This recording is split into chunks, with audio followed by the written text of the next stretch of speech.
Halo, selamat pagi teman-teman. Oke, mantap. Kita bertemu lagi di Putar Lama Forex di sini. Selamat pagi. Sekarang hari Kamis 4 Juli 2024. Masih di awal bulan, teman-teman. Dan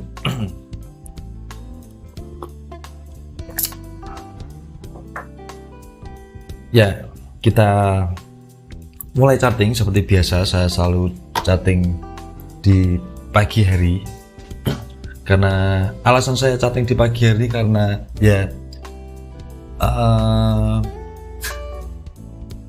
kondisi dan keadaan saya lebih mengenakkan kalau saya charting di pagi hari, teman-teman. Jadi semua itu tidak ada patokannya, ya menyesuaikan aja ke teman-teman kondisinya seperti apa. Dan alasan lain tuh karena di pagi itu kan saya tuh memakai sistem trading supply dan demand, teman. Dan saya tidak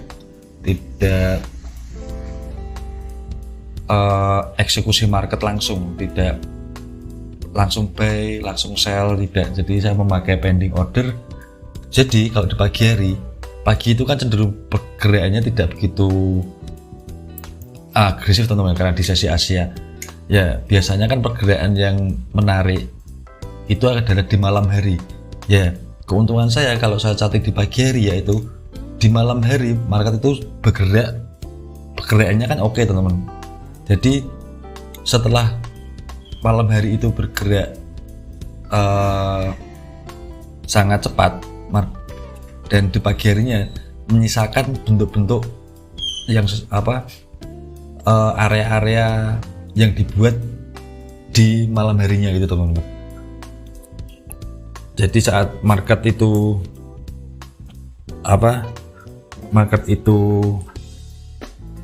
pergerakannya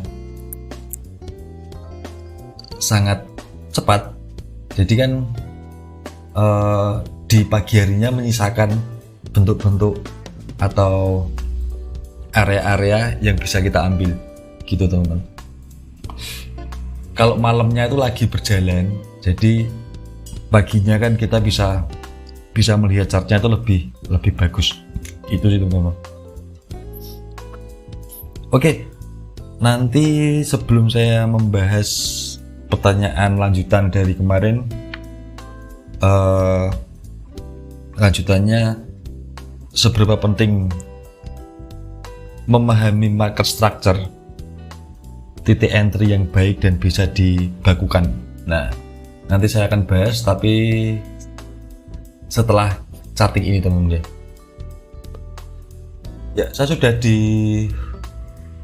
pair Euro USD dan ada area menarik, teman-teman. Selebihnya tidak ada area menarik. Kita lihat aja area-area kita kemarin. Ini ada area tambahan di Euro USD tapi tidak kita entry sekarang. Ini adalah zone-nya atau areanya. Ini area buy. Euro USD harga sudah menembus EMA 200 dan para EMA-nya juga sudah menembus EMA 200. Ada pisonnya areanya. Saya selalu ambil yang ada pisonnya. Dan minusnya di sini, kekurangan di sini adalah area ini belum terisi oleh referensi line-nya atau belum terisi dengan EMA 200-nya. Jadi ini kita pantau dulu areanya. Karena di sistem trading saya seperti ini, kalau kurang satu atau kurang dua saya tidak mau. Saya harus menceklis semua rule trading saya baru saya mau ambil. Karena di sini saya memposisikan saya itu bekerja. Saya sudah mempunyai SOP-nya, saya sudah mempunyai aturan kerjanya. Kalau saya tidak melakukannya, ya saya tidak mau mengambil resiko gitu, teman-teman. Jadi saya harus melakukan aturan yang sudah saya buat, aturan kerja saya yang sudah saya buat. Jadi ini area pantau.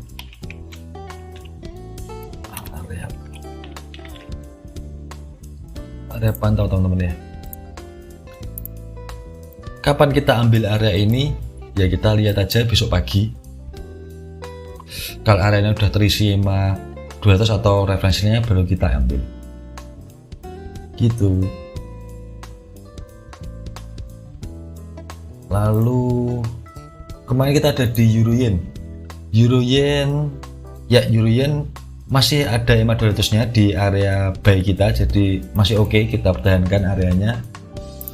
GBP Yen juga masih oke teman-teman, masih sama. EMA 200 sudah keluar tapi sedikit banget, ini masih oke, jadi kita pertahankan. Euro CHF, nah Euro CHF sekarang kita cancel teman, karena sudah keluar terlalu jauh EMA 200-nya, udah setengah lebih dari area lebar area entry kita, jadi kita cancel di Euro CHF. Nanti mau bekerja atau tidak kita tidak peduli ya. Nanti atau besok kita bisa ambil area baru teman-teman. Area baru itu area di sini. Kita bisa ambil area Euro CHF yang baru di sini. Jadi ini kita pantau dulu, kita lihat besok. Tidak sekarang. Kenapa? Karena saya mau, ini kan referensinya masih di sini teman. Saya mau referensinya akan lebih sedikit naik ke sini. Itu lebih membuat safety. Jadi ini sekarang area yang bawah ini kita cancel. Ini bisa ambil area baru ini tapi besok teman ya. Kita lihat dulu seperti apa nanti.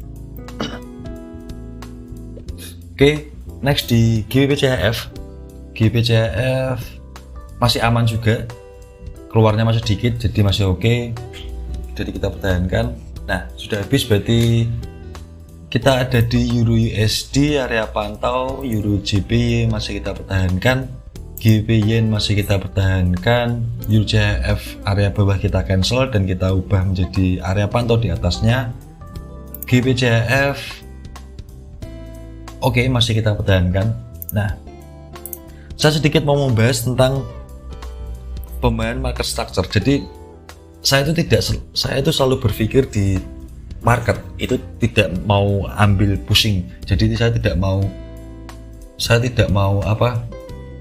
dengan bahasa-bahasa yang membuat saya terlalu pusing teman-teman. Karena sebenarnya itu kalau kita mempelajari dengan sederhana itu akan, ya basicnya trading itu adalah satu seperti ini teman-teman. Jadi teman-teman harus tahu ya, market structure itu kan jadian struktur market gitu loh, bentuk market itu.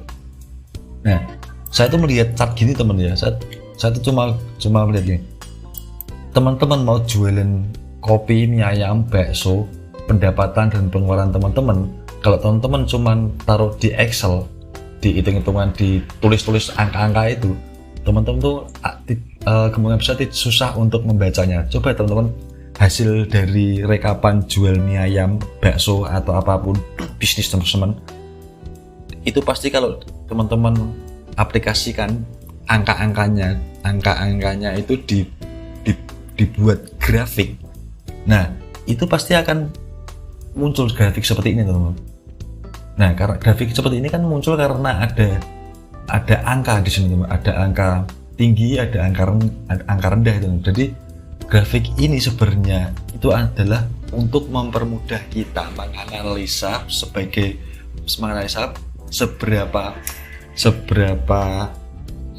seberapa untungnya kita di bisnis kita tuh bisa melihat tuh dari itu teman-teman, dari grafik seperti ini. Jadi kita bisa belajar historinya. Oh ini jualan mie ayam saya waktu bulan Juni di harga ini tertinggi ini, lalu kok turun di bulan Juni lagi tanggal ini kok drop ya penjualannya ya. Nah ini di tanggal itu tuh ada apa, di hari apa, itu kan teman-teman bisa tahu seperti itu, dan itu bisa koreksi kenapa bisa turun, teman-teman bisa memperbaiki seperti itu. Jadi di grafik ini ya seperti itu ceritanya. Di grafik ini kan seperti itu teman-teman. Grafik ini terjadi, chart ini terjadi karena ada angka di dalamnya untuk mempermudah kita. Makanya trading itu pakai chart untuk mempermudah kita menganalisa gitu loh teman-teman. Kalau cuman bentuknya ini tidak ada cuman angka-angka gini kan, hari ini harga di 1000, besok di harga 200, besok lagi di harga 500. Ya susah kita untuk menganalisa teman-teman karena cuman bentuk angka ya kan. Nah, saya tuh cuman simple seperti itu aja teman-teman. Lalu saya sedikit membaca tentang market structure teman-teman. Market structure dalam trading itu merujuk pada kondisi dan karakteristik yang membentuk pasar finansial pada suatu waktu tertentu. Pemahaman tentang market structure membantu trader untuk membuat keputusan perdagangan yang lebih baik. Jadi ya kalau kita tidak memahami market structure ya struktur marketnya ya kita akan susah mau menganalisa gitu loh. Jadi di market structure, struktur market itu ada juga komponen-komponen. Jadi kita harus memilih beberapa komponen yang akan kita tentukan di dalam market structure itu teman-teman. Market structure ada di market trend pasar yang kemarin kita bahas itu juga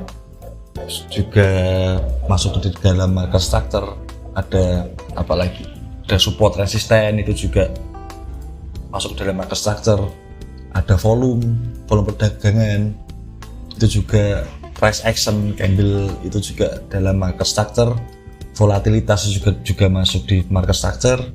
Liquidity itu juga, likuiditas itu mengacu pada kemampuan suatu aset untuk dibeli atau dijual tanpa harus menyebabkan perubahan harga yang signifikan. Itu juga termasuk market structure. Order flow, nah order flow adalah yang saya pakai di supply and demand.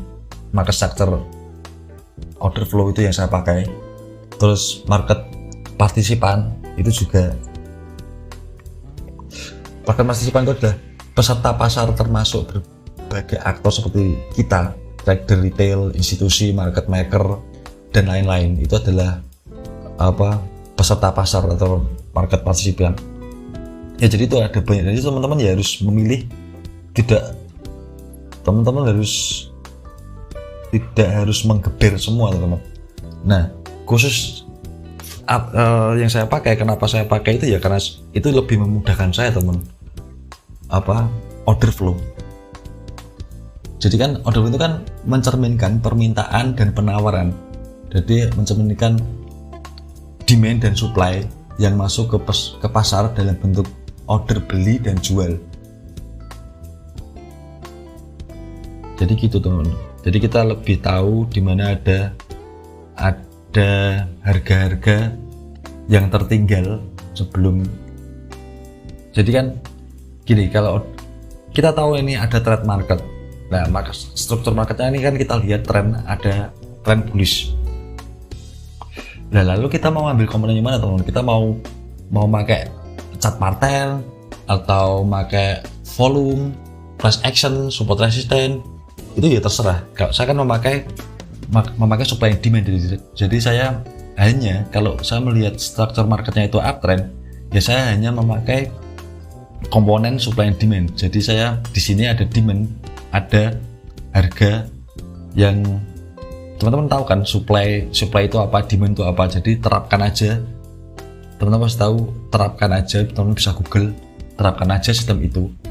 Nah, saya hanya mau beli di harga-harga demand saat market itu bergerak uptrend.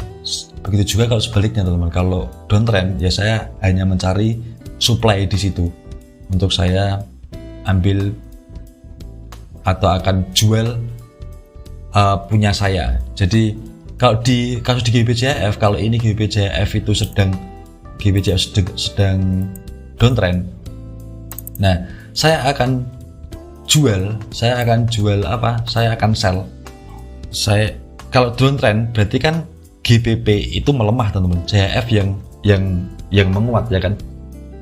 Nah, jadi saya mempunyai waktu uptrend, saya kan mempunyai GBP. Jadi saya mau beli GBP lagi di harga demand gitu teman-teman. Nah, setelah saya mempunyai GBP, mata uang GBP, terus market itu turun dan saya kan punya stok mata uang GBP banyak teman-teman ya. Nah, saya mau jualnya di mana? Saya mau jualnya Saya tidak mau jual di harga waktu turun, jual di harga turun. Saya maunya sekarang, misal ini kan di sini harga 1.1215. Ya saya tidak mau jual di sini teman. Saya mau jual uang saya di compare di CHF, saya mau jual di harga yang lebih mahal. Jadi saya mau harga di 1295 biar kalau market itu turun lagi saya kan untung teman. Kalau saya jual di sini setelah itu turun lagi ya saya rugi gitu teman. Sedikit complicated sih teman kalau berbicara masalah ini, cuman dipahami aja, diistilahkan aja di sini tuh yang teman-teman muda itu loh. Buatlah ini cat ini apa kayak barang apa gitu loh. GP itu adalah kopi, CHF itu adalah rupiah, misal gitu kan. Nah kalau market up gini kan berarti harga kopi itu lagi naik. Kalau harga kopi itu lagi naik, kita kan tidak mau beli saat harga itu naik teman-teman, ya kan. Nanti kalau kita mau jual, ya nanti kita harus cari harga yang lebih tinggi lagi gitu loh. Jadi kalau harga kopi itu lagi sedang naik seperti ini,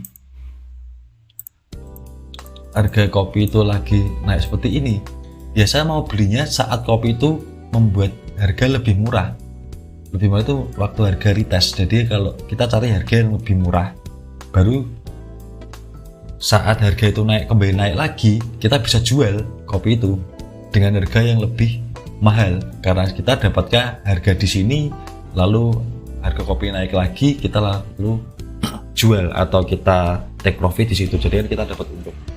Jadi gitu, istilah-istilahnya kita buat di istilah-istilah umum aja biar gampang teman-teman. Nah kenapa saya memakai supply and demand seperti ini, karena ya itu yang terjadi. Pasar itu bergerak ya karena ada permintaan dan ada penawaran. Jadi ya ada stok dan tidak ada stok, itu akan mempengaruhi harga juga teman-teman. Jadi ya saya suka supply demand seperti itu. Jadi kesimpulannya, market structure itu penting. Kita harus tahu dan paham market structure, dan kita harus mempunyai komponen-komponen dari market structure itu yang bisa membuat kita entry atau kita sell atau buy dengan baku, tidak ada subjektivitas gitu teman-teman ya. Sudah lama juga. Oke, itulah penjelasan singkat saya, semoga bermanfaat. Kalau ada yang salah ya dimaafkan, kalau ada yang bermanfaat ya disimpan dan dipelajari. Oke teman-teman, terima kasih dan bye bye.